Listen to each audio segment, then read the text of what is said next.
首先来关注台海局势。几天前举行的美日外长、防长2+2会议，恶意渲染所谓中国威胁论，大肆炒作台海议题。而日本在石垣岛推进导弹基地建设，更显示美日正把所谓干涉台海计划向实操推进。国台办发言人朱凤莲周三对此提出严正警告，并表示，台湾问题纯属中国内政，不容任何外来干涉，不容任何国家做出任何损害中国主权和领土完整的事。我们敦促有关国家恪守一个中国原则，妥善处理涉台问题，停止向台独势力发出错误信号。民进党当局勾连外部势力谋图挑衅的企图是不可能得逞的。上周五，美日外长和防长举行安全保障磋商委员会2+2会议，签署新的防务协议，并就强化西南诸岛自卫队的态势、增加日美军事设施共同使用程度达成一致。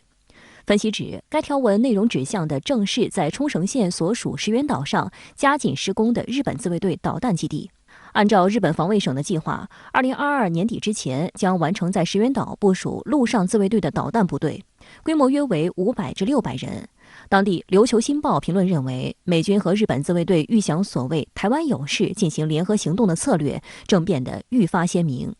观察指，石垣岛有着重要的战略地位，这里离中国的台湾岛只有约300公里，距钓鱼岛170公里左右。过去从台湾岛的基隆港有客轮定期往返石垣岛，2010年起还有过花莲石垣间的旅行社包机路线。作为八重山群岛的中心岛屿，石垣岛人口约有4.9万。在石垣岛，当地民众甚至可以收看来自中国台湾的电视节目。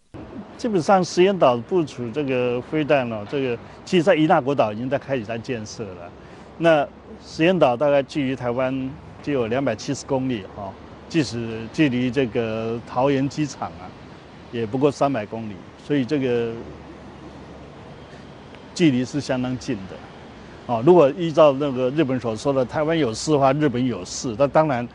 离我们台湾这么近的这个伊那国岛跟石垣岛，那当然一定会有事啦，不见得是这个什么日本本土有事所以日本现在是在各个西南岛屿里面那么是部署这一些导弹其实，在石垣岛部署导弹基地，日本筹谋已久，但在2021年8月，这一计划才被正式公开。日本读卖新闻当时报道称，这支新增部队包括一支配备地对舰、地对空导弹的应用部队，以及一支可以迅速应对武装攻击和大规模自然灾害的警备部队。此后，日本主流媒体并未对此琢磨过多，仅用“正在推进”等字眼含糊其辞。直到2021年10月底，一名走访实地的日本记者用“体量惊人”来形容目前石垣岛的军事部署规模。2021年12月，《纽约时报》更用一篇有图有真相的报道揭开了基地建造情况的神秘面纱，随文附带了一张在建基地的鸟瞰照片。从照片上看，施工现场相当忙碌，运输车、吊车和脚手架等各就其位，基地大致轮廓已经显现。有分析认为，一旦石垣岛基地建成，不排除未来允许美国在这里部署中程导弹。另外，也有消息说，正是基于石垣岛等西南岛屿的导弹基地，日美正商讨将射程超过500公里的导弹部署在岛上。日本还打算研制射程更远的反舰导弹，这样就能覆盖台海地区。不过，也有评论认为，日本在石垣岛部署导弹部队，本质上还是已经过时的围堵方式。倘若台海爆发军事冲突，石垣岛首先会成为被打击的目标，日本的导弹部队根本不堪一击。值得一提的是，石垣岛还是很多妄图登钓鱼岛的日本右翼团体的大本营。日本前首相安倍晋三就曾在石垣岛视察海上警备情况，要求做好保卫日本的准备。日本它在这几个岛上部署导弹的话，是目的很明显，就是以沿线的，就是在第一岛链之内的这几个离岛，它去封锁，就是用岸舰导弹部队呢。可以呢管控大片的这种海域，特别是对于要道，它可以去实现的这种封锁。那么然后呢，为日本后续的这种部队去赢得时间。另据台媒报道，台防务部门向美国增购的一批爱国者3增程型 MSE 导弹，总花费高达200亿新台币，将在2025年分批交货，而美国技术人员将驻台提供技术服务。台防务部门周三公布的采购决标公告显示，台防务部门驻美军事代表团于去年底已与美国在台协会签署所谓导弹后续支援维修合约。这项合约属于劳务服务性质，将透过美国在台协会委请美国爱国者导弹原厂派出导弹技术人员常驻台湾，协助导弹部署顺利及维持系统稳定度。这项合约自去年12月执行至2026年12月。据悉，增程型导弹相比爱国者3基本型具有更强大的性能。美军曾多次对这款拦截弹进行测试，证实它能够拦截弹道导弹。因此，这款导弹在军售市场上打出了所谓“命中即毁”的宣传标语。目前，这种导弹已经被部署在了日本、韩国等中国周边国家。有岛内专家认为，台本土目前大量部署的天宫导弹主要用来拦截飞机，而新购买的爱国者3导弹将用来拦截弹道导弹这样的高价值目标。台军方宣称，爱国者3增程型 MSE 导弹的采购数量将高达300枚。对于美国对台军售，中国外交部曾表示，美国向台湾地区出售武器严重违反一个中国原则和中美3个联合公报，特别是817公报规定，干涉中国内政，严重损害中国主权和安全利益，向台独分裂势力发出错误信号，严重损害中美关系和台海和平稳定，中方对此坚决反对。台军 F-16V 战机周二坠海，飞行员陈毅仍失联。周四已经进入搜救的第3天，目前仍然没有进展。此次战机坠毁之所以受到台当局高度关注，显然是因为这是台军最新升级的战机，成军不久即发生重大伤亡事故。这意味着台当局期待 F-16V 成为最强战机的愿望可能落空。台军方周四上午持续搜救飞行员陈毅。军方利用主法运送大量建材到搜救的目标点，同时找来建筑公司搭建海上平台，方便搜索。我们是要负责搭建重大的器具嘛？不好意思，我们对外由我们军方那个侦察部门发言。岛内媒体周四宣称，台军方已在失事战机残骸内寻获黑匣子，而在失事地点附近堤防边发现疑似人类腿骨，台军方已裁剪送鉴定。无代无志出迄天遐大坑着，因为人一寡迄个残骸零件拢伫遐捡着，是讲大概猜测应该是啦。台军方周三乘交筏前往 F-16V 战机失事的水域进行搜救，现场发现大量残骸，残骸经捡拾上船运回岸边，光袋装就花很长时间，其中还发现一件疑似飞行员外套。台军方周二表示，嘉义基地一架编号6650的 F-16V 单座战机，当天下午由飞行员陈毅驾机执行例行性训练任务时，执行对地炸射科目进行大角度导入时快速坠海。台军此前透露，这架战机总使用时间是3415小时，上一次记录周检时间是上月28日，飞机情况稳定。目前台湾换装的飞机需在美方进行测试，所以目前还没有加装自动防撞系统的功能。目前为止，我们 F-16购改的防撞系统的部分，目前还没有安装在飞机上。自动防撞系统会随时监测战机的飞行轨迹，发现有撞击地面的可能，就会发出警示。如果驾驶一直没有采取行动，系统就会实时控制战机远离危险。根据美军统计，这套系统确实能有效防止事故。台当局为强化空防战力，耗资近40亿美元，由汉翔公司与美军火商洛克希德马丁合作，将现有141架 F-16AB Block 20战机分批升级为 F-16V， 预计2023年前完成。去年底，台湾首批完成升级接装的60架 F-16V 在空军嘉义基地成军。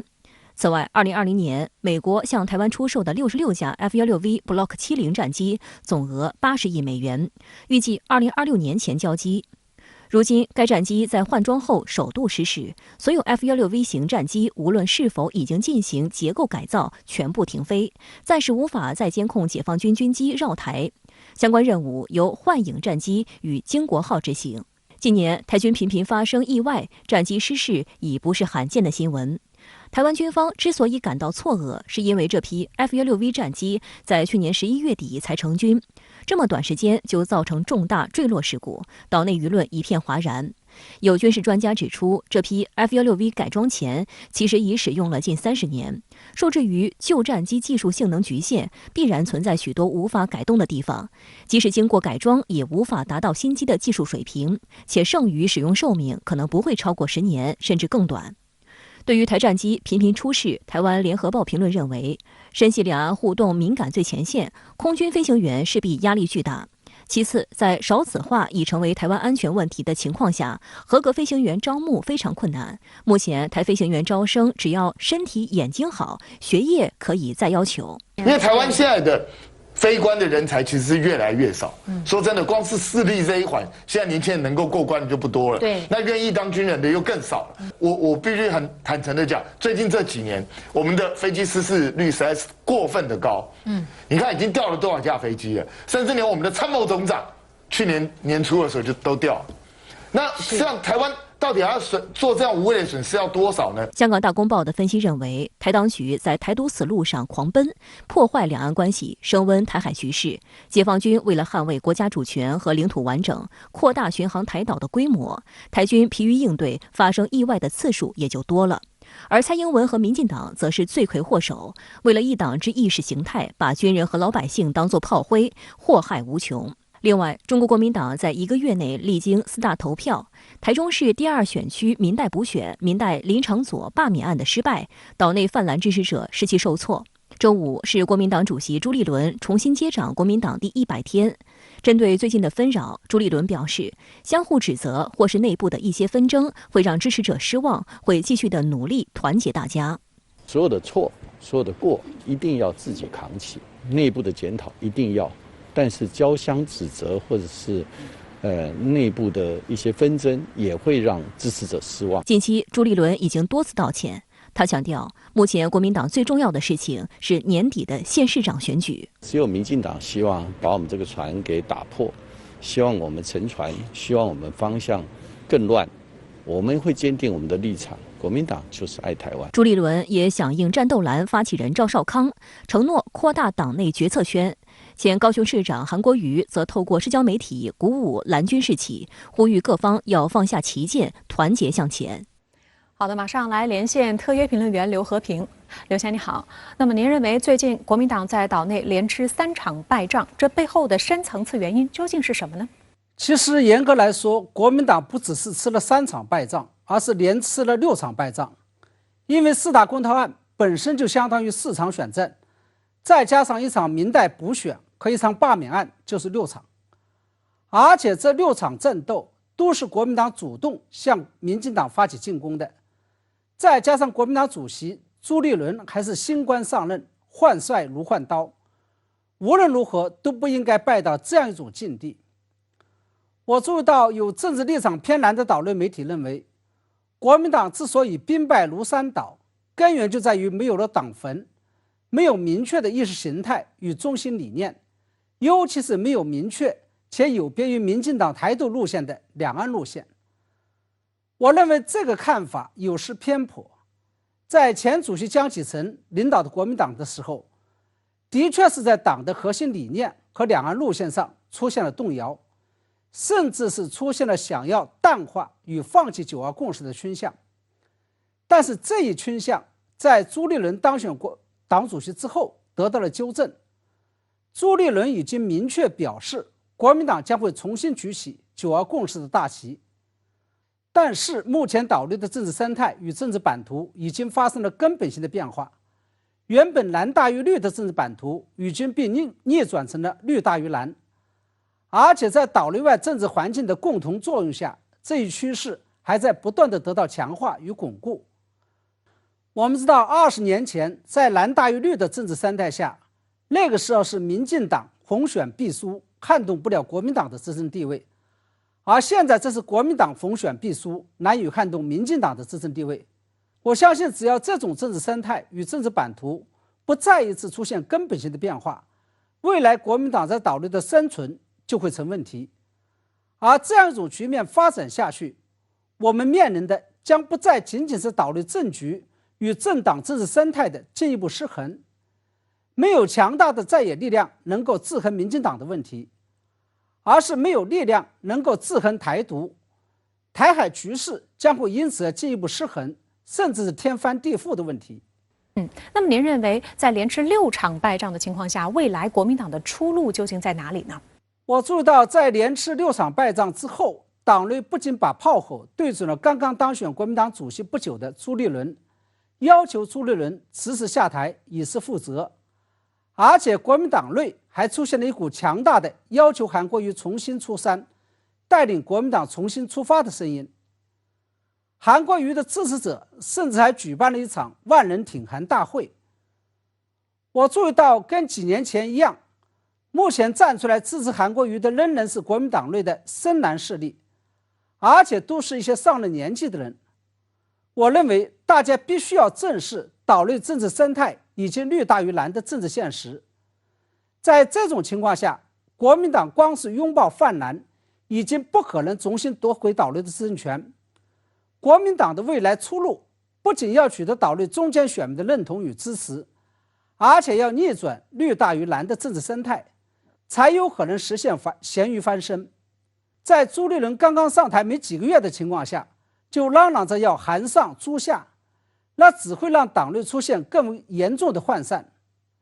当然了，我认为需要摆正心态的不仅仅是党内大佬，国民党这个集体也正面临着摆正心态的问题。在政党政治与选举政治环境下，虽然拿回执政权、实现执政理想是任何一个政党存在的最终目的，但是在当前敌强我弱、绿大于蓝的政治生态下，国民党也不能过于急功近利，更不能抱有一次翻本、一出手就赢的赌徒心态，而是要安心扮演好称职的有力的反对党的角色，真正发挥好监督制衡的在野党的功能，才有可能逐步累积民众的信赖，逐步达到重回执政的目标。好的，非常感谢刘先生在线来和我们分享您的观点，谢谢。在经历了与美国坦诚直率的交流无果后，俄罗斯周三又跟北约接着谈，双方并没有收窄分歧。关键时刻，美国参议院20多名民主党议员公布了对俄全面制裁提案，甚至俄罗斯总统普京和俄主要金融机构都在制裁之列。此外，美国军事武装乌克兰的动作也不断被媒体曝光。而一向秉持以牙还牙、反遏制政策的俄罗斯也不甘示弱，一波新的演习又在靠近乌克兰的地区拉开帷幕。紧张局势会否日久生变？乌克兰地区又会否燃起战火？美国爆发第5波疫情，反华急先锋卢比奥参议员再次在国会抛出2022年版的新冠溯源法案，要求拜登政府在90天内进行调查及制裁中方。但这件事情没有表面上这么简单，本质上充满了美国党争的政治算计。2022年是美国中期选举年，这将如何影响中美关系走势？来看分析。周一，美国共和党籍参议员卢比奥等16人再次提出一份所谓2022年新冠病毒起源验证、调查和确定法案，妄图在所谓新冠溯源问题上抹黑中国。提案声称，如果中方在提案生效后90天内仍然不允许在武汉的相关实验室对新冠病毒起源进行可信、全面的国际调查，美国政府就可以对中方实施所谓制裁。卢比奥作为一个知名的一个反华政客，我个人粗略算了一下，他2021年提出的相关的反华法案达到将近20项，而整个共和党呢提出的所有的涉华法案应该说有200多项啊，所以整体上是体现了以卢比奥为代表的这一群共和党政客为服务个人私利而进行的这样一种炒作。无视中国已经2次邀请世卫组织赴华进行溯源研究，世卫组织已经得出了病毒从中国实验室泄露的可能性极低的结论。卢比奥还在对中国进行有罪推定。他这次提出的制裁对象包括所谓阻挠实施新冠溯源的官员、中国科学院，包括武汉病毒研究所的实验室等研究机构，并禁止任何中国的科研机构和科学家参与美国政府资助的病毒功能领域的科研项目。分析指出，这实际上是美国一些政客鼓吹的中美科技脱钩的翻版，意在阻挠中美联合科研。近年来，美国司法及情报机构渗透入美国大学校园，动辄针对参与中美交流的科学家进行所谓叛国审查，甚至逮捕了哈佛大学前化学系主任、纳米领域顶级专家查尔斯 ·M. 利伯等科学家。在学术界搞迫害的白色恐怖行为在美国愈演愈烈。耶鲁大学校长彼得·萨洛维去年就发布公开信，愤怒批评一些美国政客患上被害妄想症，严重冲击中美关系的基石。耶鲁大学约100名教职工还发表公开信，谴责美国司法部发起的所谓针对中国的行动计划属于明显的种族歧视。去年6月，卢比奥就曾抛出2021年病毒溯源法案，当时《华盛顿邮报》就一针见血地指出，卢比奥叫板拜登意在继承特朗普的政治遗产。但是民主党人集体抵制了卢比奥的提案，卢比奥为谋求个人政治利益，不惜撕裂美国。从前期的新冠溯源的调查各方面来看，民主党人包括美国国内也有声音认为，持续的在这个问题上进行纠缠，实际上是达不到效果的，反而会使美国整个防疫政策，美国国内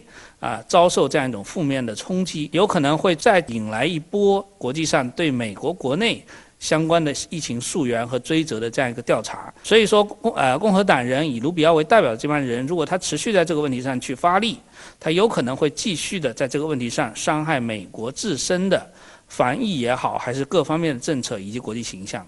必须指出的是，去年8月27日，统领美国18家情报机构的美国情报总监办公室发布的报告概要确认，中国政府不太可能在大流行之前就知道这种病毒，但可以确定的是，它不是一种人工研发的生化武器。这份报告仍然充满偏见，但美国舆论当时认为，拜登政府或可借此机会移除特朗普给中美关系埋下的一颗地雷。事实上，在这份报告发表后，美方借疫情操弄反华的声量确实降低了。2022年，拜登政府和民主党面临中期选举的考验，共和党的卢比奥故技重施，美国舆论预计和去年一样，这次的法案也不会进入参议院审议流程，但这显示中美关系再次沦为美国党争的受害者。观察指出，1年来，美国政府控制疫情不力。上周日，美国疫情累计感染人数突破6000万，累计死亡人数突破84万。过去7天，日均新增超过70万例。在卢比奥抛出法案的当天，确诊人数超过150万。奥密克戎变异株引发的美国第5波疫情呈现井喷态势，让卢比奥再次嗅到了借疫情挑衅拜登政府，同时给自己拉选票的机会。不仅如此，挑动涉华议题已经成为两党议员铺路中期选举的一个手段。彭博社报道称，近日美国两党国会议员写信给国际奥委会主席巴赫，抹黑称奥委会制服涉及所谓强迫劳动，因为生产商中国安踏和恒源祥公司都使用新疆棉花。这些美国政客声称，因为美国禁止进口新疆产品，因此国际奥委会也要禁止使用新疆产品。在2022年的这个中期选举之前，两党都会持续的利用中国议题进行炒作。那么拜登政府很有可能也是为了配合美国国内的这样一种气氛，会推出一些政策，会在一些方面对华进行打压，反华的政治气氛恐怕会进一步的加剧所以说这个是对中美关系是一个直接的冲击。在美国会两党为了选票不断炒作涉华议题时，美国商界则希望白宫改善对华关系，搁置争议，多聚焦共同利益。香港南华早报周一刊发社论指出，中国尽到了改善中美关系的责任，兑现承诺，真诚防止中美关系继续恶化。美国商界也越来越多地向外界证实中方的善意，但是美方却没有对中方善意做出积极回应。美国运输部指责中方周三取消6班美国飞中国的航班，违反两国航空运输协议。深圳卫视查证得知，美联航2班旧金山飞上海、南方航空4班洛杉矶飞广州航班因熔断而暂停。2周以来，有70个美国赴华航班因违反中国民航局的疫情防控规定而熔断。好，相关的话题马上来连线特约评论员管瑶。管先你好，那么中国商务部发言人今天在记者会上表示，希望美国能为中美扩大贸易合作创造条件。外媒对这一表态普遍关注，那管先您对此怎么来看呢？好的，主持人，那么在今天的商务部记者会上呢，中美第一阶段经贸协议这是一个焦点，包括路透社、香港南华早报等等境外媒体呢都是在就此提问。那么协议被广泛关注，当然是所谓适用期限的问题。第一阶段它是有期限的，它的有效期呢延续到去年的12月31号。那接下来中美贸易关系如何走？延宕已久的中美高级别经贸谈判能不能重启？还会不会有后续的经贸协议？特朗普时代遗留的关税战，那么还将延续到何时呢？这些个关键追问，实际上都面临着很大的不确定性。所以今天商务部发言人相对正面积极的回应呢，被境外媒体广泛关注。路透社下午发自北京的电稿就特别在标题中强调，面对 Phase One Deal Uncertainties， 所谓第一阶段协议的不确定性，中方呢希望美国能够致力扩大贸易合作。那么从美国现状来看，可谓是通胀猛于虎。昨天美国劳工部公布的最新数据呢，就显示去年全年美国的 CPI， 也就是消费者价格指数，涨幅达到7个百分点，创40年新高。那么通胀压力山大，总统拜登他也坐不住了。他在昨天发布的声明中呢，就承认物价涨太高，政府呢还有很多的工作要做。至于美国市场上的价格涨幅，它有多少是来自所谓附加关税的价格转移，实际上呢是可以测算的。连美国财长耶伦他都公开承认，所谓对华附加关税很大程度上是由美国消费者在买单。所以呢，从这种意义上来说，尽快缓解乃至最终收兵贸易战，符合美方的利益，也是美国战通胀的刚需。但是在中美关系持续承压走低的这个大背景之下，尤其是经贸议题在美国政坛现在呢也已经高度政治化，拜登政府将经贸以及高科技领域视作是对华竞争的主战场，所以短期之内美方面对现实立场松动的这个可能性是不高的。那么这也意味着美国消费者将会持续为贸易战来买单。那么，针对近来中美多个国际航班因疫情原因取消，美国交通部发言人指责中方违背两国空运协议，扬言要采取行动。那您对此有何评论呢？美媒乃至一些个美方高官近来挂在嘴上的一个热词，就是所谓的经济胁迫。包括美国贸易谈判代表戴奇上周五就曾经公开站台立陶宛，指责中方搞经济胁迫。那么，美国国安会的印太事务专员坎贝尔，他也曾以经济胁迫作为幌子，对澳大利亚来喊话。但是呢，在我看来，自视全球警察的美国，不但是头号对外战争国，更是头号对外胁迫国。美国交通部发言人威胁就跨洋断航采取行动，这就是赤裸裸的疫情胁迫，是在胁迫另一个主权国家在疫情应对上采取和美国同样的躺平策略。中国呢，当然不吃这一套。美国疫情雪崩到这样一种地步，在跨国航班管理上，当然该熔断时就要熔断，而且呢，中方的航班熔断标准和乘客检疫相关条规写的是一清二楚。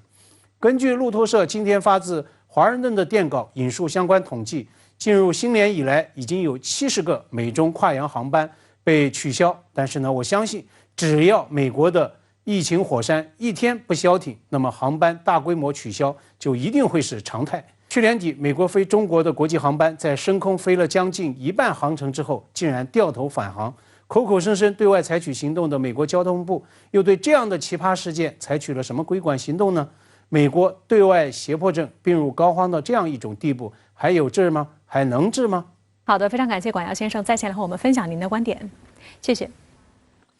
过去一段时间以来，俄乌边境持续紧张，牵动着全世界的目光。在俄罗斯与美国困难但务实的安全对话无果而终之后，俄罗斯又于周三在比利时布鲁塞尔的北约总部举行2019年以来首次俄罗斯北约理事会会议，与北约开展安全谈判。但是这场持续4个小时的闭门会谈仍然未能打破僵局，俄罗斯与北约依然存在重大分歧。综合路透社、法新社等外媒周三报道，俄罗斯北约理事会会议于当天上午在北约总部的防窃听会议室举行。会谈由北约秘书长斯托尔滕贝格主持，俄罗斯副外长格鲁什科及副防长福明，美国常务副国务卿舍曼，北约各成员国代表出席。这场持续了近4个小时的闭门会谈未能取得太大进展。斯托尔滕贝格在会后表示，北约和俄罗斯在关键问题上依然存在难以弥合的显著分歧。An direct exchange on the situation in and around Ukraine and the implications for European security. There are significant differences between NATO allies and Russia on these issues. Our differences will not be easy to bridge, but it is a positive sign that all NATO allies and Russia sat down around the same table and engaged on substantive topics. 他强调，北约愿意与俄罗斯进行军备控制谈判，讨论限制导弹部署、改善沟通和透明度等问题，但北约不会在其核心原则问题上做出妥协，不会答应俄罗斯不允许乌克兰、格鲁吉亚加入北约的核心诉求。It's only Ukraine and 30 allies that can decide when Ukraine is ready to become a NATO member. No one else has anything to say, and of course Russia doesn't have a veto on whether Ukraine can become a NATO member. 斯托尔滕贝格同时向俄罗斯发出警告，如果俄罗斯入侵乌克兰，将招致严重后果，包括经济制裁、政治制裁等。俄罗斯副外长格鲁什科在会后的记者会上重申，俄罗斯并未入侵乌克兰，并表示，如果北约继续采取遏制政策，俄罗斯将采取反遏制政策。Большое количество расхождений по фундаментальным вопросам, и один из главных вопросов заключается в том, что НАТО понимает принцип неделимости безопасности избирательно. В глазах НАТО он существует только для членов альянса. 一段时间以来，美国和乌克兰不断渲染俄罗斯入侵乌克兰威胁，俄方则强调，局势持续恶化是因北约不断挤压俄罗斯安全空间。俄外交部去年12月提交2份涉及美国等西方国家安全承诺的文件草案，要求北约不在乌克兰及其他东欧国家、南高加索和中亚国家开展军事活动，不接纳苏联加盟共和国加入北约等。格鲁什科提到，俄罗斯并没有关闭进一步外交的大门。在与北约在布鲁塞尔对话后，俄罗斯周4还将与欧洲安全与合作组织在奥地利首都维也纳对话。俄官员表示，在这2次会谈后，俄罗斯将决定推进外交进程是否有意义。所以无果而终其实也是一个可以预见的事情。双方在很多问题上的这种分歧，不管是在战略层面的还是在战术层面的，这个分歧还是仍然的深重。这一点呢，当然和这个前一天的俄美的会谈也是一样的，就是双方的这样一种分歧在短期内，应该说不可能弥合。双方肯定要经过艰苦的外交的谈判，包括各个方面的这种博弈，以及讨价还价，才可能向前推，取得一些进展。值得一提的是，在与北约会谈前，俄罗斯与美国官员周一在日内瓦进行了谈判。谈判持续近8个小时。据双方会后的表态来看，会谈没有取得突破。率领美国代表团参加会谈的常务副国务卿舍曼，周3晚些时候在接受美媒采访时声称，此次会议是北约外交力量的显著表现。北约盟国在面对俄罗斯时表现出高度一致的团结。他坚称，俄罗斯的北约不扩张要求不在考虑范围之内。We told the Russian delegation that we are united in our position that escalation does not create optimum conditions for diplomacy, to say the least.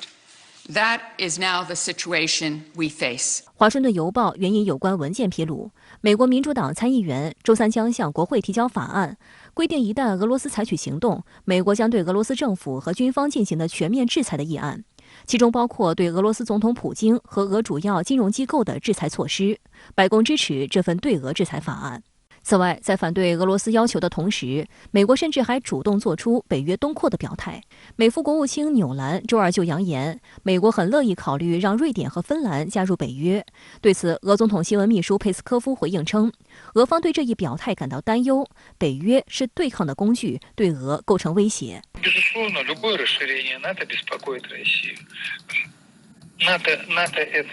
长期研究俄罗斯的学者江毅告诉深圳卫视记者，从目前情况来看，美国国内各派近期针对俄罗斯的政治表态，一方面会牵制拜登政府的对俄政策，但另一方面，相关表态能多大程度的落实到实际的政策之中，还有待观察。还有非常重要的一点就是俄美之间的对话，能不能够在一定程度上往前推，这个也在一定程度上会减轻，或者说有助于拜登政府去缓解国内对他的牵制。欧洲对外关系委员会研究员利克表示，美俄应对俄乌危机的方式不兼容，美国寻求将谈判缩小到技术性的军备控制问题，而俄方希望利用这些方式重新定义欧洲的安全秩序。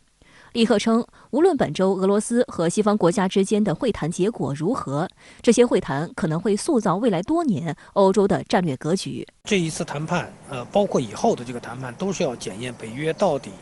在对俄政策上的遏制和对话哪一个是为主的，哪一个是主线。这个我理解啊，就是说从俄罗斯来讲，这一次的这个开启的这一轮的这个谈判是对北约未来政策的一个考验，当然也就决定了未来俄罗斯与北约关系的一个大体的走向。另一方面，美国军事武装乌克兰的动作也不断被媒体曝光。据美国有线电视新闻网报道，去年12月底，美国悄悄批准了2亿美元对乌克兰的安全援助，包括小型武器和弹药、安全无线电、医疗设备等。截至去年12月中旬，美已向乌方提供了超过4.5亿美元安全援助。面对西方国家的高压政策，俄国防部证实，部署在乌边境附近的俄军周二进行实弹演习，有3000名士兵参加。据悉，此次演习总共投入约300件军事技术装备，其中包括 T-72B3 坦克、BMP-2 步兵战车等。俄罗斯总统新闻秘书佩斯科夫表示，在俄罗斯境内的军事演习和俄与北约的磋商之间没有任何关联，这是例行训练。这些演习在自己领土上，未来也会继续。佩斯科夫还表示，俄罗斯没有从实力的角度来进行谈判。俄总统普京也表示不会进行任何最后通牒式的行为，只是就泛欧洲安全以及国家利益而言，